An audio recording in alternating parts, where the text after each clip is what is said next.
Hi, I'm Adrian. If you're new, welcome, and if you're not new, welcome back. Today we're going to talk about boron.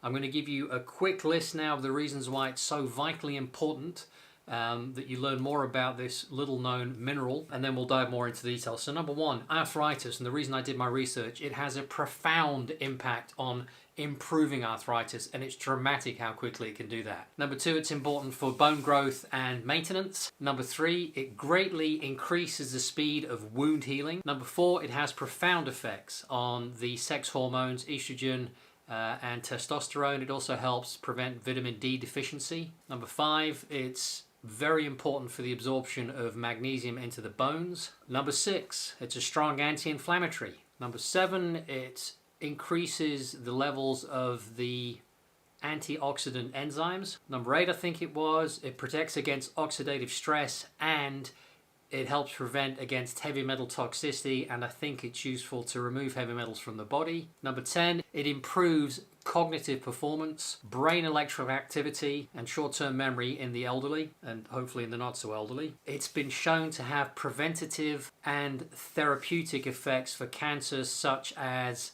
prostate, cervical, lung, and multiple non-Hodgkin's lymphomas, and I suspect it helps with other cancers too. And the final one, it's a strong antifungal. Let's roll the intro and we'll get straight into it.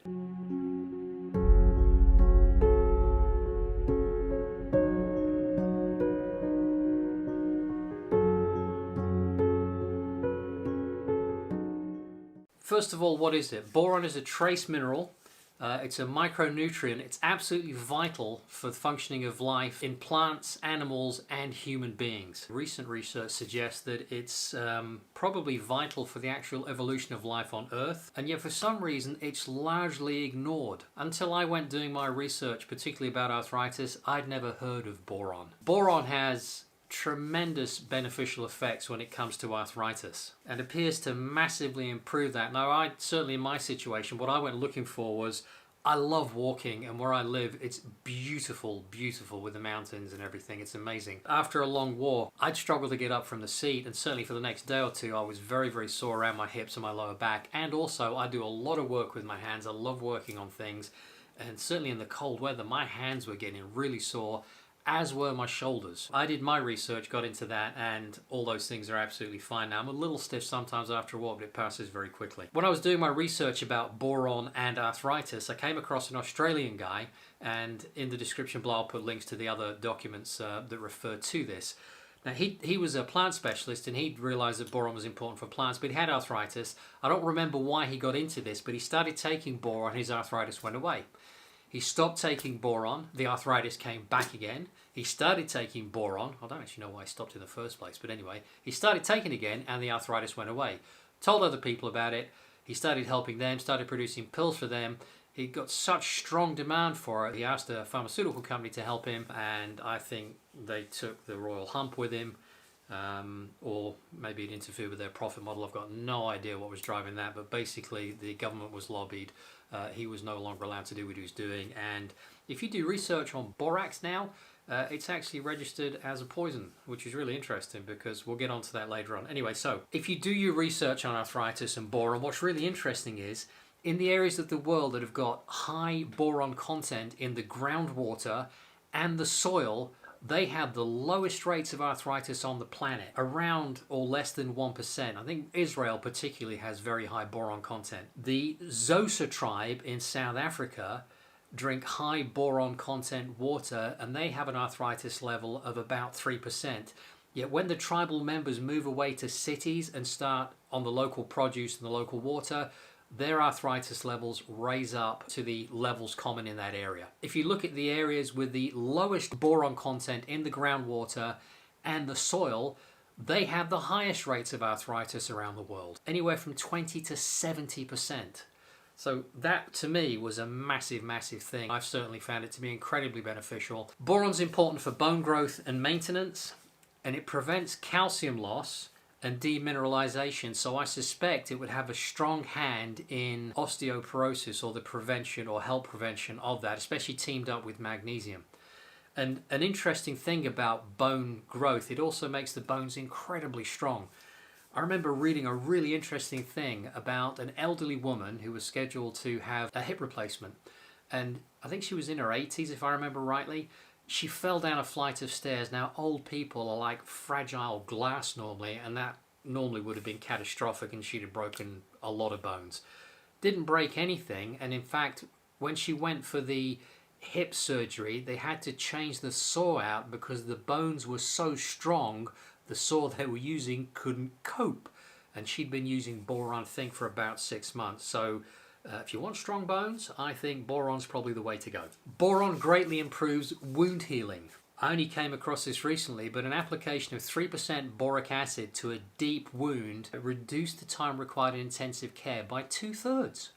So that's absolutely amazing. Now, apparently, it facilitates the activity of the enzymes in the fibroblasts, which are very, very important in wound healing. I've got no idea what that means. Sounds really impressive, but clearly these medical guys know what they're talking about. Boron beneficially enhances the body's use of vitamin D, so it can be used to help prevent vitamin D deficiency. It increases the bioavailability and the half-life of both vitamin E2 and vitamin D, and I'm pretty certain E2 was linked to Alzheimer's, and we'll come on to that later on when we talk about memory. Boron supplementation increases the level of sex steroids in both men and women, and that's estrogen and testosterone, and that's really, really important for men and women, especially as you get older, because those levels normally drop. Boron enhances magnesium absorption, and since 60% of the body's magnesium, I believe it is stored in the bones, I presume that's why it makes the bones so strong as well, because magnesium is like the glue, if you will, in the bones. That's also what makes teeth strong. Incidentally, as an aside, animals that eat other animals, like carnivores like cats and dogs, especially cats, they have 5 times more boron in their teeth than humans do. So I think boron also makes your teeth really strong, which also would make sense if it's making your bones strong. Boron's a strong anti-inflammatory. That's a good thing because inflammation is one of the things that causes problems in the body. It's also one of the body's responses to problems. It also raises the levels of the antioxidant enzymes, and antioxidants are vitally important in the body. Boron prevents against oxidative stress and heavy metals toxicity, and I have read that it can help remove heavy metals from the body, again, when used in conjunction with magnesium. And there is 2 videos I've done on magnesium, a short version and a long version, and there'll be one of the positions up here in a minute. It improves cognitive performance, brain electrical activity, and short-term memory in the elderly. And this one's really interesting as well. It has preventative and therapeutic effects in a range of cancers, and this is just some I read about, and I suspect there are more: prostate cancer, cervical cancer, lung cancer, and multiple non-Hodgkin's lymphomas. It's also a really strong antifungal, and I believe that's why it works so well with the cancers. There's several ways of getting more in your diet, because I think most of us are short of it, and I suspect, again, it's because we either live in areas where there's low boron content in the groundwater and the food supply and the local soil, or it's just no longer available in the food mill because the food's coming from areas where it's just not in the soil at the level it could. You could take boron supplementation, or you could try and find foods high in boron, things like avocados, apricots, peaches, prunes, currants. For me, what I decided to do was get borax. I get 1 level teaspoon. I add that to a litre bottle of filtered water, and I let it dissolve. And it takes a little while, even when you're shaking like mad.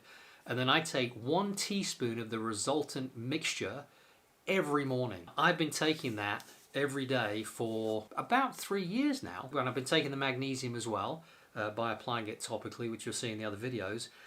Those 2 things there, I have no pain in my hands at all, no matter how cold it is, whereas before they used to get very sore and stiff.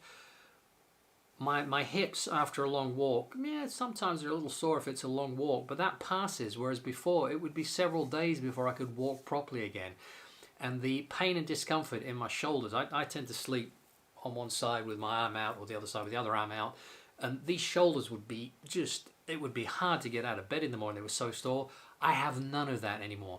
Now, I'm sure everyone's results will vary, but that information is really interesting, and I'd encourage you to do some more digging on boron and have a look into it, especially if you have things like arthritis and you're interested in the other health benefits as well. It's something that I wouldn't be without, and I think it's something that could probably help you as well. That's everything. If you've used boron and you have some experiences with it, pop a note in the comments below and let's enhance the discussion on that one. And I will see you in the next video.